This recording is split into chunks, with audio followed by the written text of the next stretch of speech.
বহুদিন পরে মনে পড়ে আজি পল্লী মায়ের কোল। ঝাউ শাখে যেথা বনলতা বাঁধি হরষে খেয়েছি দোল। কুলের কাঁটার আঘাত সহিয়া কাঁচা পাকা কুল খেয়ে অমৃতের স্বাদ যেন লোভিয়াছি গাঁয়ের দুলালি মেয়ে। যাই হোক, ছোটবেলায় এই কবিতাটা পড়েছিলাম, আর এই কবিতার কবি হলেন বাংলাদেশের প্রখ্যাত মহিলা কবি বেগম সুফিয়া কামাল। তো আমি এখন যে গ্রামটায় ঘুরে বেড়াচ্ছি এটা হলো ভারতের সীমান্তবর্তী একটি গ্রাম। এই গ্রামের নাম লকমা। গ্রামটা খুবই সুন্দর, তাই একটু ভিডিও করলাম। এই লকমা গ্রামটি দক্ষিণ দিনাজপুরের হিলি থানার অন্তর্গত। এই গ্রামের বাড়িগুলি সবই মাটির এবং গ্রামবাসীরা সবাই কৃষিকাজের সঙ্গে যুক্ত।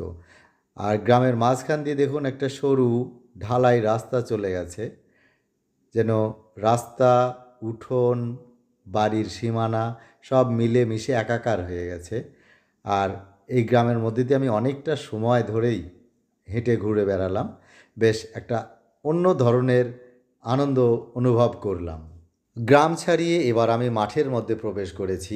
দেখুন, সর্ষে ক্ষেতের আল দিয়ে একদল ছেলে মেয়ে একটা গ্রাম থেকে অন্য একটা গ্রামে যাচ্ছে। এরা মথুরাপুর থেকে বাঙালিপুর গ্রামের দিকে চলেছে।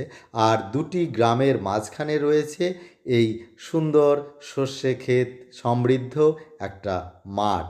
এই মাঠে এসে পল্লীকবি জসীমউদ্দীনের লেখা নকশিকাঁতার মাঠ কাব্যগ্রন্থের অন্তর্গত রূপাই এবং সাজুর গ্রামের কথা আমার মনে পড়ে যাচ্ছে। মাঠের দুই প্রান্তে যেন দুটি গ্রাম, রূপাই আর সাজুর গ্রাম।